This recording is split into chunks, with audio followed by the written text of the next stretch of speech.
주의 나라와 주 계신 성전과 피 흘려 사신 교회를 늘 사랑합니다. 내 주의 교회는 전성과 같아서 눈동자같이 아끼사 늘 보호하시네.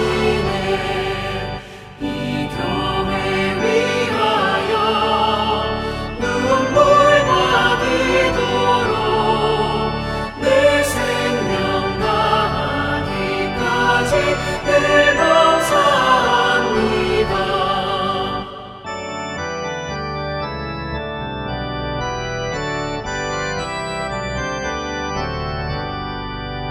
성도의 교제와 교회의 위로와 우주와 맺은 언약을 늘 기뻐합니다.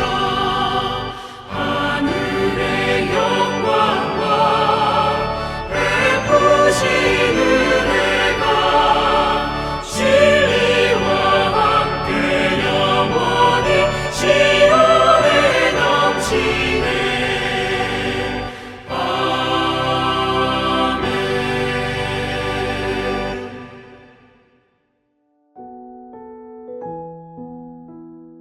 하늘에 계신 우리 아버지, 아버지의 이름을 거룩하게 하시며 아버지의 나라가 오게 하시며 아버지의 뜻이 하늘에서와 같이 땅에서도 이루어지게 하소서. 오늘 우리에게 일용할 양식을 주시고 우리가 우리에게 잘못한 사람을 용서하여 준 것 같이 우리 죄를 용서하여 주시고 우리를 시험에 빠지지 않게 하시고 악에서 구하소서. 나라와 권능과 영광이 영원히 아버지의 것입니다. 아멘.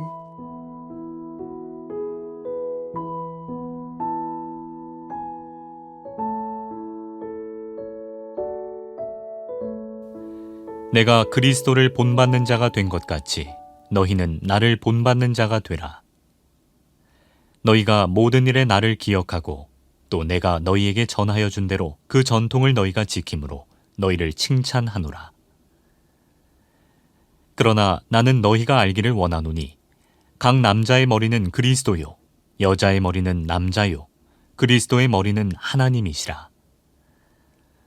무릇 남자로서 머리에 무엇을 쓰고 기도나 예언을 하는 자는 그 머리를 욕되게 하는 것이요 무릇 여자로서 머리에 쓴 것을 벗고 기도나 예언을 하는 자는 그 머리를 욕되게 하는 것이니 이는 머리를 민 것과 다름이 없음이라. 만일 여자가 머리를 가리지 않거든 깎을 것이요 만일 깎거나 미는 것이 여자에게 부끄러움이 되거든 가릴지니라. 남자는 하나님의 형상과 영광이니 그 머리를 마땅히 가리지 않거니와 여자는 남자의 영광이니라. 남자가 여자에게서 난 것이 아니요 여자가 남자에게서 났으며 또 남자가 여자를 위하여 지음을 받지 아니하고 여자가 남자를 위하여 지음을 받은 것이니 그러므로 여자는 천사들로 말미암아 권세 아래에 있는 표를 그 머리 위에 둘지니라. 그러나 주 안에는 남자 없이 여자만 있지 않고 여자 없이 남자만 있지 아니하니라. 이는 여자가 남자에게서 난 것 같이 남자도 여자로 말미암아 났음이라. 그리고 모든 것은 하나님에게서 났느니라. 너희는 스스로 판단하라. 여자가 머리를 가리지 않고 하나님께 기도하는 것이 마땅하냐? 만일 남자에게 긴 머리가 있으면 자기에게 부끄러움이 되는 것을 본성이 너희에게 가르치지 아니하느냐? 만일 여자가 긴 머리가 있으면 자기에게 영광이 되나니 긴 머리는 가리는 것을 대신하여 주셨기 때문이니라. 논쟁하려는 생각을 가진 자가 있을지라도 우리에게나 하나님의 모든 교회에는 이런 관리가 없느니라.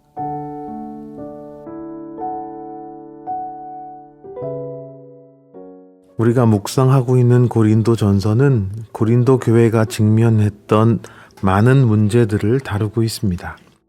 이에 사도 바울은 문제에 대한 단순한 해결책을 나열하는 데 그치지 않고 복음의 핵심 원리를 제시합니다. 오늘 본문 11장 1절은 이전 단락의 결론이자 새로운 단락의 서론 역할을 하며 그 원칙을 선포합니다. 내가 그리스도를 본받는 자가 된 것 같이 너희는 나를 본받는 자가 되라.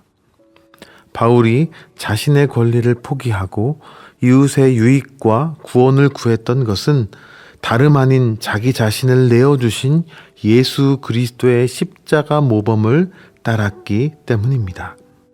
우리 역시 일상의 모든 문제 앞에서 예수 그리스도를 본받기 위해 몸부림쳐야 할 줄 믿습니다.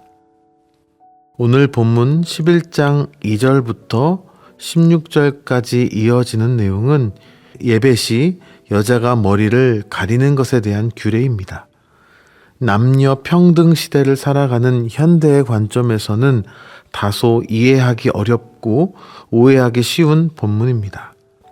예전을 중시하는 로마 카톨릭이나 동방 정교회는 미사 때 미사볼을 쓰는 전통을 아직도 유지하고 있지만 우리가 속한 개혁주의 전통에서는 이를 본질적인 구원의 요소나 영구적인 규례로 보지 않기에 그 전통을 문자적으로 따르지는 않습니다.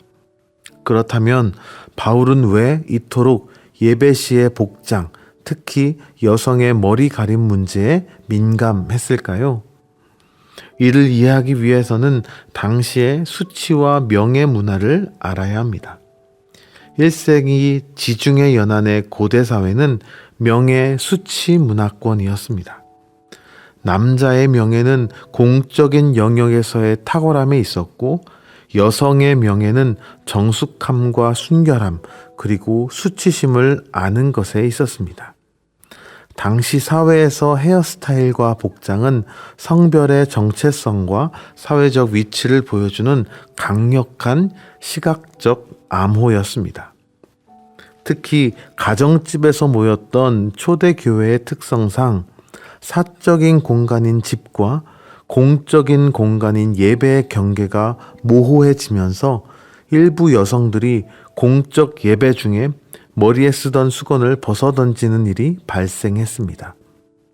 그 당시 문화를 고려할 때 이는 성별의 경계를 허물고 남편의 명예를 훼손하는 수치스러운 행동이었습니다.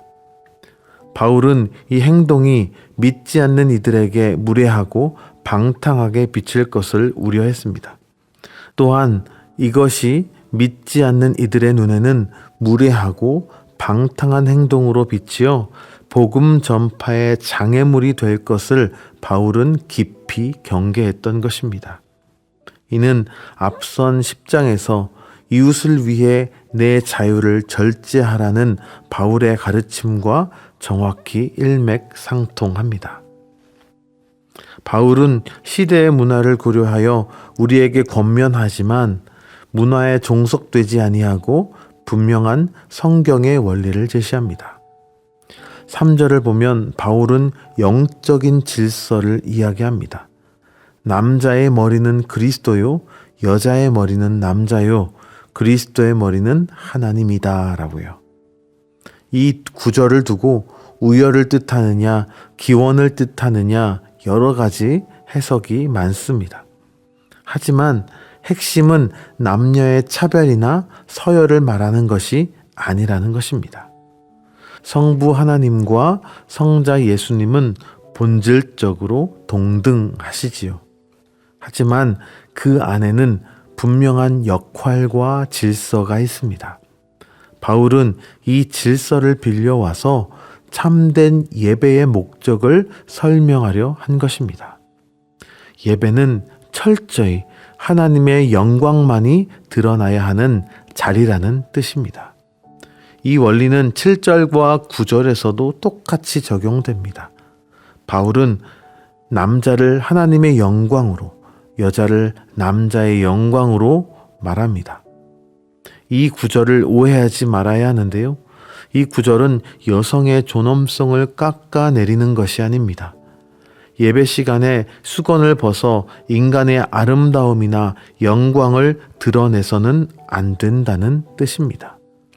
공예배의 질서를 지키고 단정한 복장으로 본분에 집중하라는 목회적 권면인 것입니다.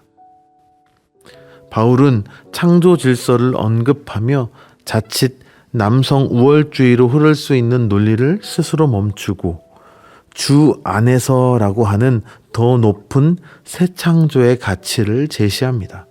11절입니다. 그러나 주 안에서는 남자 없이 여자만 있지 않고 여자 없이 남자만 있지 아니하리라. 여자가 아담의 갈빗대에서 나왔지만 이후의 모든 남자는 여자의 태를 통해 태어납니다. 즉 남자와 여자는 상호 보완적이다라는 것이지요. 이는 갈라디아서 3장 28절의 말씀과도 일맥상통합니다. 너희는 유대인이나 헬라인이나 종이나 자유인이나 남자나 여자나 다 그리스도 예수 안에서 하나이니라. 복음은 차별의 벽을 허뭅니다. 바울은 문화적 관습을 존중하면서도 남녀의 철저한 상호 의존성, 평등, 그리고 이 모든 것이 하나님으로부터 왔다는 절대적인 진리로 시선을 끌어올립니다. 이후 13절과 15절에서 바울은 자연의 본성, 즉 그 시대의 보편적 상식에 호소하며 질문을 던지고 16절에서 논쟁하려는 생각을 가진 자가 있을지라도 우리에게나 하나님의 모든 교회에는 이런 관례가 없느니라 라고 단호히 결론을 내립니다. 교회의 하나됨과 일치를 위해 불필요한 논쟁을 그치라는 것이지요. 이제 말씀을 맺겠습니다. 여성의 머리에 수건을 쓰느냐 마느냐 하는 표면적인 문제는 오늘날 우리에게 더 이상 구속력을 가지지 않습니다. 그러나 이 본문을 관통하는 바울의 깊은 목회적 심장과 신학적 원리는 오늘날 우리 삶과 교회에 중요한 영적 통찰을 던져줍니다. 그 첫 번째, 우리는 복음의 진보와 이웃의 덕을 위해 우리의 자유를 지혜롭게 절제해야 하는 것입니다. 고린도 교회 일부 여성들은 나는 그리스도 안에서 자유하다라고 하며 문화를 무시하고 수건을 벗었습니다. 그들에게는 진리적 지식이 있었을지 모르나 세상을 향한 배려와 사랑이 부족했습니다. 오늘날 우리도 마찬가지지요. 신앙의 본질이 아닌 문제들 앞에서 우리는 그리스도인으로서의 자유를 누릴 수 있습니다. 그러나 나의 자유가 불신자들에게 교회를 향한 불필요한 반감을 일으키거나 복음 전파의 장애물이 된다면, 혹은 믿음이 연약한 지체들에게 상처와 시험거리가 된다면 우리는 그리스도를 본받아 기꺼이 그 자유를 내려놓을 수 있어야 하는 것입니다. 비본질적인 것에는 문화를 존중하는 지혜와 관용을 베풀고 오직 복음이라는 본질을 지켜내는 성숙한 성도들이 되시기를 바랍니다. 두 번째, 예배의 자리에서는 인간의 영광을 감추고 오직 하나님의 영광만이 드러나게 해야 한다라는 것입니다. 바울이 복장 문제에 그토록 예민했던 이유는 예배가 철저히 하나님만을 영화롭게 하는 자리여야 했기 때문입니다. 여성이 자신의 아름다움을 과시하거나 남성이 이기적인 고집을 피우는 등 사람의 권위나 매력이나 부유함이 예배당 안에 드러나는 순간 예배는 그 순수성을 잃어버립니다. 오늘 우리의 예배는 어떻습니까? 우리의 직분, 사회적 지위, 헌금의 액수, 개인의 외모나 재능이 하나님이 받으셔야 할 영광을 가리고 있지는 않습니까? 우리의 모든 자랑을 십자가 뒤에 감추고 오직 주님만 높이는 참된 예배자가 되시기를 바랍니다. 또한 11절과 12절의 말씀처럼 우리 교회 공동체가 남녀노소 빈부를 떠나 주 안에서 서로가 서로에게 필수 불가결한 상호 의존적인 존재임을 기억하며 존중합시다. 분열하고 논쟁하기보다는 공동체의 하나됨을 위해 나를 낮추고 예수 그리스도를 높이는 공동체가 되어야 할 것입니다. 오늘 하루도 우리의 삶의 모든 영역에서 그리스도를 본받아 나의 유익보다 이웃의 유익을 구하며 하나님께만 영광을 돌려드리는 거룩하고 복된 믿음의 발걸음이 되시기를 바랍니다. 기도하겠습니다. 하나님 아버지, 우리가 복음의 본질 앞에서는 생명을 걸게 하시고 비본질적인 것들 앞에서는 이웃의 덕과 교회의 하나됨을 위해 기꺼이 나의 자유와 권리를 내려놓는 성숙함을 허락하여 주시옵소서. 무엇보다 우리가 드리는 예배 가운데 인간의 자랑과 영광은 십자가 뒤에 온전히 감추어지게 하여 주시고 우리의 직분이나 소유, 어떤 재능도 주님 앞에서는 결코 자랑이 될 수 없음을 고백하오니 사람의 영광은 가리어지고 오직 하나님의 영광만이 홀로 빛나는 참된 예배를 올려드리게 하여 주시옵소서. 또한 주 안에서 우리가 서로에게 없어서는 안 될 소중한 존재임을 깊이 깨닫게 하여 주셔서 서로를 존중하며 분열 대신 연합을 이루어가는 거룩한 신앙 공동체가 되게 하여 주시옵소서. 예수 그리스도의 이름으로 간절히 기도합니다. 아멘. 계속해서 오늘 주신 말씀에 따른 더 깊은 묵상과 기도를 이어가시기 바랍니다.